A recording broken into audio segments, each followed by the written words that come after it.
Hello and welcome. I'm your host Aditi Singh and you're watching My India. India aims to become a developed nation by 2047, with the government focusing on attracting investments, boosting industries and services, and creating more opportunities for its people. In the first budget of Prime Minister Narendra Modi's third term, key decisions were made to strengthen the economy and generate jobs and investment opportunities. Business and political leaders have praised Finance Minister Nirmala Sitharaman's budget, her eighth and the first under Modi's third term. The budget aims to position India as a developed nation by 2047, focusing on the middle class to boost domestic demand by slashing personal tax rates. People earning up to 1.28 million rupees, approximately 14,800 USD annually, will be exempt from taxes, up from 700,000 rupees, approximately 8,140 USD.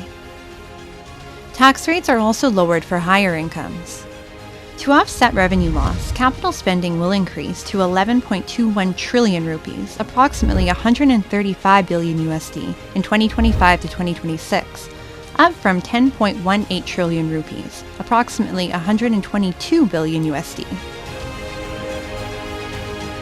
ये हर भारतीय के सपनों को पूरा करने वाला budget है। हमने कई सेक्टर्स युवाओं के लिए खोल दिए हैं। सामान्य नागरिक विकसित भारत के मिशन को ड्राइव करने वाला है। ये बजट एक फोर्स मल्टीप्लायर है। ये बजट सेविंग्स को बढ़ाएगा, इन्वेस्टमेंट को बढ़ाएगा, कंजम्पशन को बढ़ाएगा और ग्रोथ को भी तेजी से बढ़ाएगा। The Budget 2025 lays the foundation for transforming India's industrial and logistics landscape, focusing on manufacturing, warehousing, and supply chains. The integration of PM Gati Shakti's digital infrastructure, Bharat TradeNet for international trade, and air cargo enhancements will reduce logistics costs and boost efficiency. These measures, aligned with Make in India and Atmanirbhar Bharat, aim to reduce import dependency and improve India's competitiveness in global trade. This was the full-fledged budget. After the government won election, they have shown the roadmap for the next 4 or 5 years, how they are going to focus on Make in India, focusing on the export promotion, focusing on SMEs, and how do you focus on 1 lakh SMEs and increased the credit enhancement for them.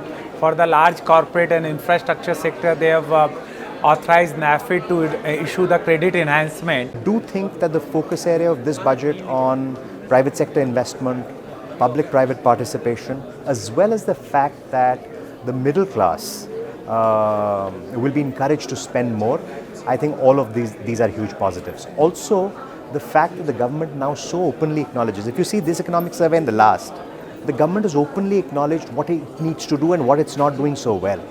And then for the government to then come out and say, we acknowledge this is a bottleneck and we'll address it, I think that's a positive too. The government has announced key measures for the agriculture, insurance, and manufacturing sectors. To boost agriculture, a national mission will promote high-yielding crops, focusing on pulses and cotton. The subsidized credit limit for farmers has been increased to 500,000 rupees, approximately 5,700, from 300,000 rupees, approximately 3,500. In the insurance sector, the FDI limit has been raised from 74% to 100% to increase penetration and attract foreign investment. A national manufacturing mission is proposed to support Make in India, focusing on industries including micro, small, and medium enterprises, MSMEs. The government will also help establish India as a global toy hub, emphasizing clusters, skills, and a sustainable manufacturing ecosystem.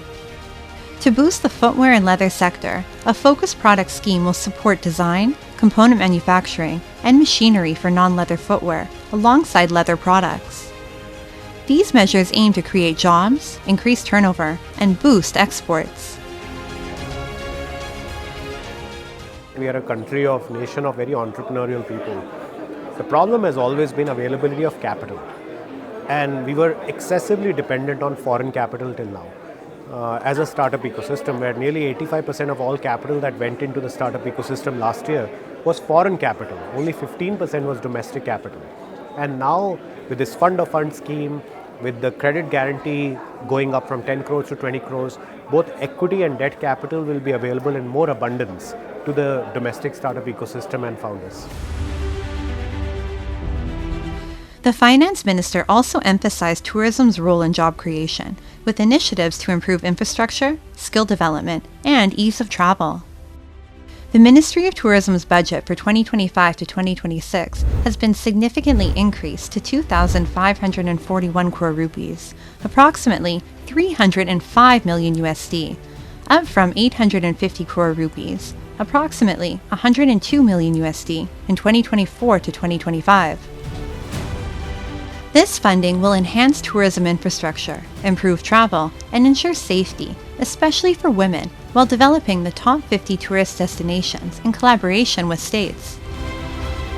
The 2025 budget outlines a transformative vision for India's growth, focusing on job creation, infrastructure, and boosting domestic industries.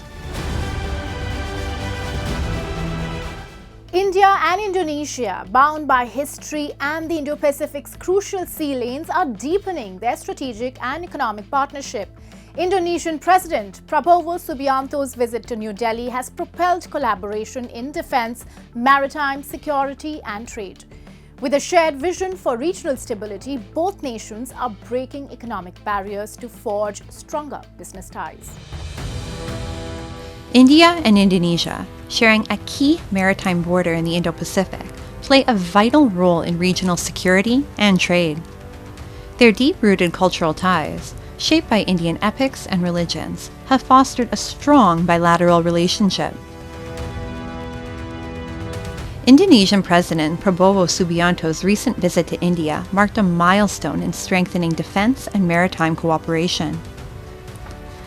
Key agreements signed during the visit reinforced their strategic partnership, addressing regional security challenges and enhancing collaboration in the Indo-Pacific.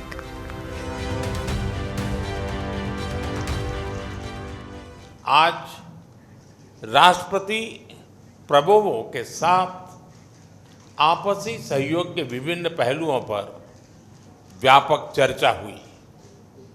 रक्षा क्षेत्र में सहयोग बढ़ाने के लिए हमने तय किया है कि डिफेंस मैन्युफैक्चरिंग और सप्लाई चेन में साथ काम किया जाएगा। हमने maritime security, cyber security, counter terrorism और डी-रेडिकलाइजेशन में सहयोग पर भी बल दिया है। आज मैरीटाइम सेफ्टी और सिक्योरिटी में हुए समझौते से crime prevention, search and rescue और कैपेसिटी बिल्डिंग में हमारा सहयोग और मजबूत होगा। The India-Indonesia relationship, rooted in shared histories of resistance against colonial powers, mutual respect for democracy, and a commitment to pluralism, has flourished since India's Look East and Act East policies. Prime Minister Modi's 2018 Jakarta visit cemented their ties with a comprehensive strategic partnership and endorsed the shared vision of India-Indonesia maritime cooperation.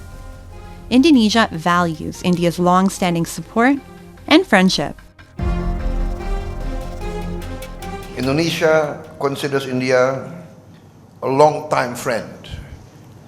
In our struggle for independence, history tells us that India was one of the first strong supporter of our independence struggle. India sent assistance, financial aid, medical aid in our struggle for independence. Many Indian leaders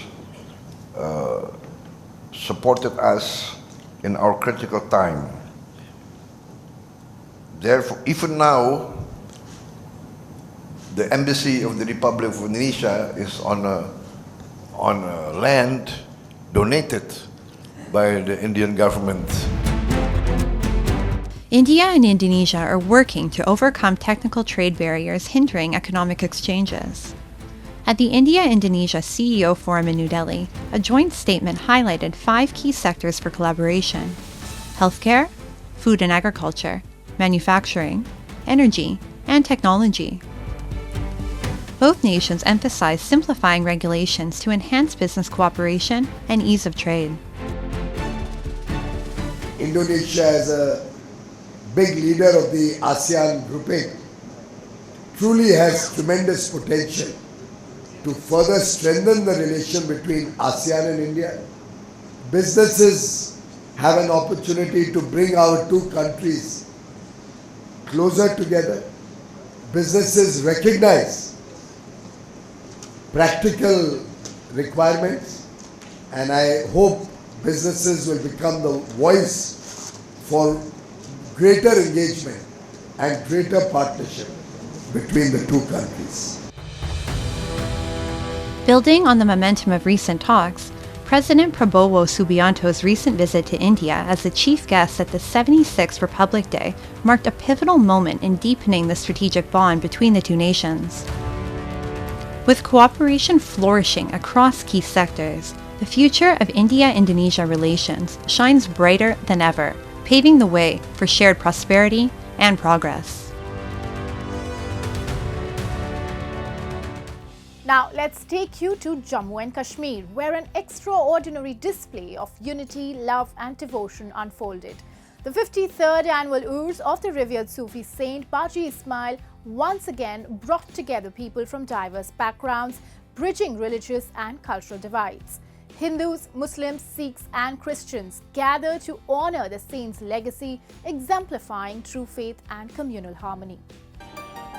Situated at the confluence of Rajouri and Riasi district in Jammu and Kashmir, the 53rd annual Urs of the revered Sufi saint Baji Ismail stands as a powerful testament to the unifying strength of faith. Devotees from all walks of life, Hindus, Muslims, Sikhs and Christians gathered at his sacred shrine, a symbol of peace, harmony and the timeless message of love embedded in Sufism. यहाँ लंगर भी एक है और दूसरी बात यह है कि यहाँ हिंदू, मुस्लिम, सिख सब मज़हब के लोग यहाँ पर आते हैं। आपको पता है ये ज़िला रियासी में पड़ता है और यहाँ पर आपस में इत्तफाक, प्यार, मोहब्बत और इन बाजी साहिबान का बड़ा एक असर है। बेला लिहाज, रंगो, नस्ल, मजहब, मिलत, हिंदू, मुस्लिम सब लोग इनको मानते हैं और इनका बड़ा एहतराम करते हैं और माशाअल्लाह ये लोग यहाँ पर बड़ी खिदमत अंजाम दे रहे हैं। On the serene grounds of Jandi Mood, thousands united in devotion, offering prayers for peace, prosperity and communal brotherhood across Jammu and Kashmir and beyond. The event was more than a religious observance. It was a heartfelt celebration of human connection, where faith becomes a bridge for unity and hope. The atmosphere was filled with warmth, not only from the prayers but also from the food shared among all, further strengthening the spirit of togetherness. जहाँ पे ORS होता है तो हम हर साल पे यहाँ पे आते ही आते हैं और ऐसे भी आते रहते हैं। हमारी जो भी है मनोकामनाएं पूरी होती हैं। हम हिंदू परिवार से हैं, हम सारे जो भी है हमारे जो भी रिलीजियस हैं हम सब फॉलो करते हैं। The 53rd annual Urs of Baji Ismail reminds us that faith has the power to heal divisions and cultivate a deep sense of brotherhood, showing how love and unity can triumph over division in today's world. Now, let's delve into World in Focus, featuring the latest global developments and events shaping our world.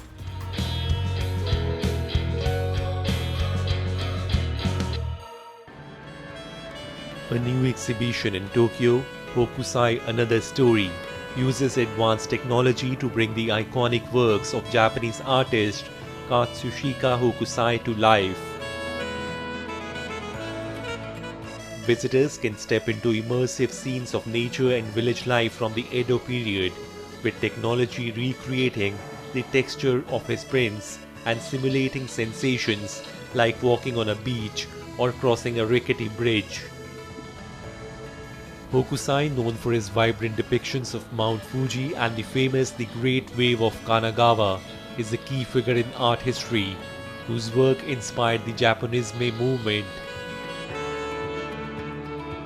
The exhibition, which opened on February 1 at Tokyo Plaza, Shibuya, runs until June 1 and has been popular with both locals and international visitors, particularly families. Interactive elements such as children stepping on and cracking fake ice in winter scenes make the experience enjoyable for all ages. This exhibition is part of a wider trend of immersive art in Tokyo, attracting more tourists to Japan.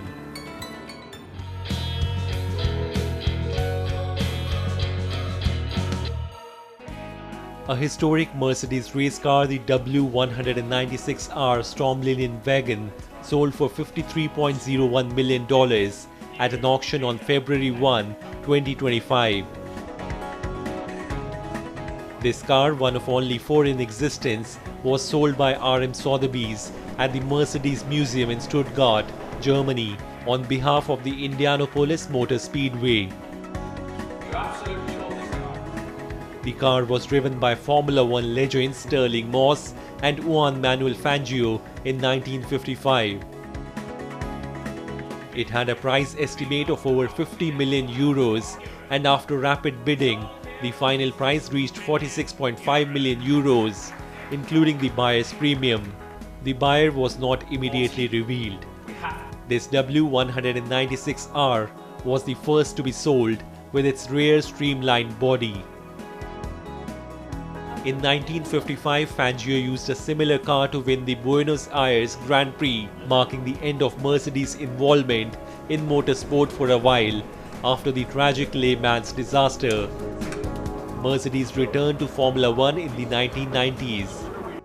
Many warriors lose mobility in the line of duty, but their spirit remains unshaken. Today, we visit the Army Paraplegic Rehabilitation Center in Pune, where India's bravest rise above their challenges, proving that true courage is never confined by physical limits.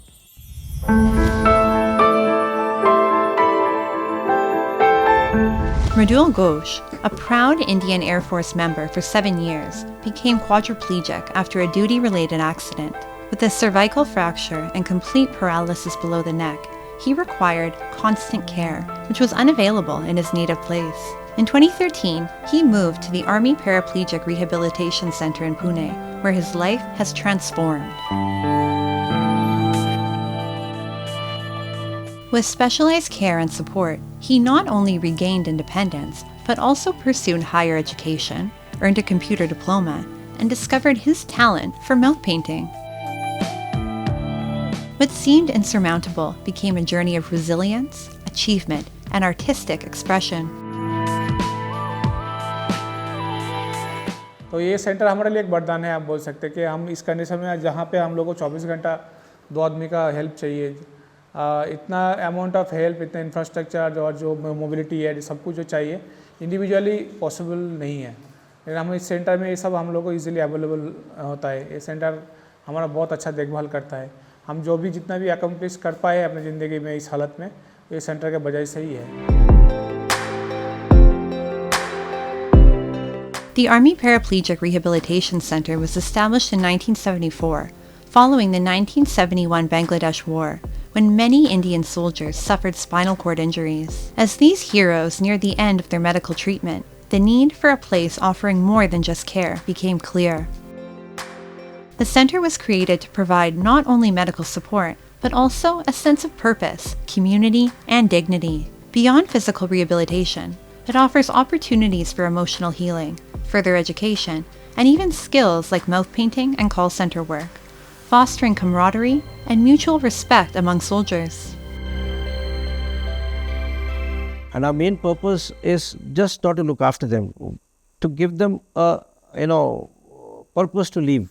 That is very important, and that too with their heads held high, with full pride and dignity. So our aim is to inculcate in them a feeling of positivity, so that they know that it's not that disability but the ability that counts.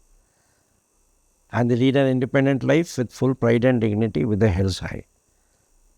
Now, to give them a purpose to live, automatically you have something to do. Otherwise, it's not possible. The centre has been a pioneer in wheelchair sports, hosting India's first national wheelchair competition in 1978. Since then, it has become a hub for adaptive sports, with residents excelling in various disciplines. Lance Nayak Suresh Kumar Karki, who was injured in an accident in 2004, rediscovered his passion for sports at the centre. After joining in 2005, Karki excelled in wheelchair basketball and went on to captain the Indian para-basketball team, becoming a symbol of perseverance and pride for the country. मैं military hospital में आया तो मुझे paraplegic rehab centre के बारे में, फिर queen marriage technical institute के बारे में सुना। यहाँ पे स्पोर्ट्स करते हैं, बहुत सारी एक्टिविटीज़ होती है, तो उस टाइम मुझे पता लगा कि यहाँ पे भी स्पोर्ट्स होता है। तो मैं एक्चुअली में क्या था, पहले मतलब स्टार्टिंग से बचपन से मैं फुटबॉल खेला करता था, तो स्पोर्ट्स में मैं सेंटर टीम तक खेला हूँ। तो फिर मेरा स्पोर्ट्स में पहले से बहुत रुचि था। सो फिर यहाँ पे पता लगा कि मुझे बास्केटबॉल वगैरह खेलते हैं, तो फिर मैं भी MS क्रिकेट से ही जहाँ पे एडमिट था वहाँ से 2006 से आना शुरू किया मैंने यहाँ पे। फिर उनको जो सीनियर्स लोगों को खेलते हुए देखा, फिर उनको देखते हुए मैंने भी खेलना सीखा।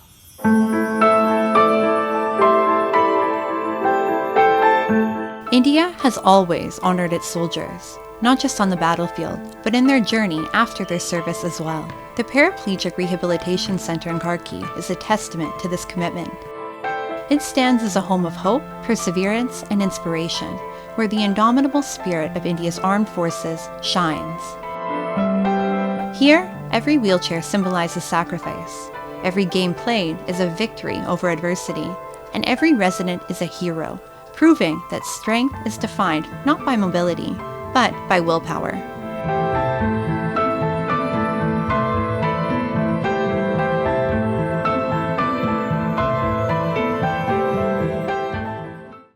Indian fashion designers are captivating the world, weaving heritage into contemporary style.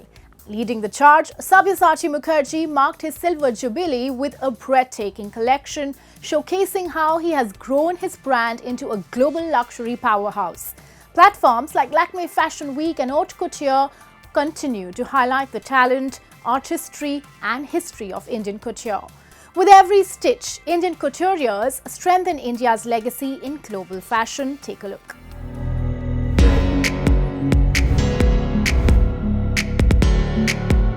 Draped in exquisite artistry, models brought India's heritage to life as Sabyasachi marked 25 iconic years in fashion. A symphony of floral motifs, intricate patterns, and shimmering embellishments dazzled the runway, blending tradition with modern elegance. Style icons like Deepika Padukone, Sonam Kapoor, Alia Bhatt, and Bipasha Basu, alongside the timeless Shabana Azmi, adorned his signature ensembles, embodying the essence of regal glamour.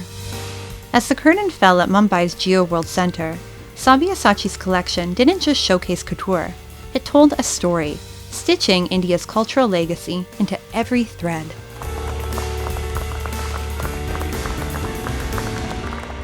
I think he was very courageous to comment on a designer that we know and admire, and he had a lot of new ideas and a lot of things that made us surprised. This was India, and that's what you want in fashion, something that's new and fresh. The world now looks to India as Indian designers transcend boundaries, showcasing traditional craftsmanship on a global stage. From Lakme Fashion Week and India Couture Week to Paris Haute Couture, they leave an indelible mark, blending heritage with modernity in breathtaking ways. At the recent Paris Haute Couture showcase, Indian visionaries like Gaurav Gupta and Rahul Mishra once again captivated audiences with their extraordinary designs. Rahul Mishra, inspired by Carl Sagan's The Pale Blue Dot, unveiled a mesmerizing collection, a tribute to our planet and commentary on its future. India is a country, like when we showcase at Paris Haute Couture Week, I think 80% of the clothes which are shown on runway are made in India. And they all are hand embroidered in India. So India is mother of couture in that way. So, for us as a brand, for sure, like it has been more than 10 years when we started showcasing in Paris, from ready to wear now to haute couture. And it feels like really, really great that we are able to put, an Indian brand out there. It has been more than 10 seasons now in Paris for us. The collection featured exquisite traditional hand embroidery, his signature, utilizing artisans throughout India. Indian designers are making waves globally, seamlessly blending culture with international fashion. According to the India Brand Equity Foundation, a government-backed organization, India's fast fashion industry is projected to soar to $50 billion USD by 2031, while the textile market is expected to grow at a 10% compound annual growth rate, reaching $350 billion USD by 2030. India is the flavor all over the world in so many different things, but where it comes to fashion, this is a very recent change that we are seeing. And I, for one, am really proud that this change is taking place. For example, our people are now regularly taking part in not only in different fashion weeks around the world, they are also taking part in various trade shows, be it in Paris, be it in London, be it in Milan, or even in New York or Los Angeles for that matter. So I am happy that a very wide spectrum of people are going all over from India, and we are suddenly we've become more prominent as a nation of designers who are participating. With each stitch, weave, and embellishment, India is not just making its mark, but also redefining luxury for a global audience. The future of Indian fashion is luminous, and its journey on the international stage has only just begun.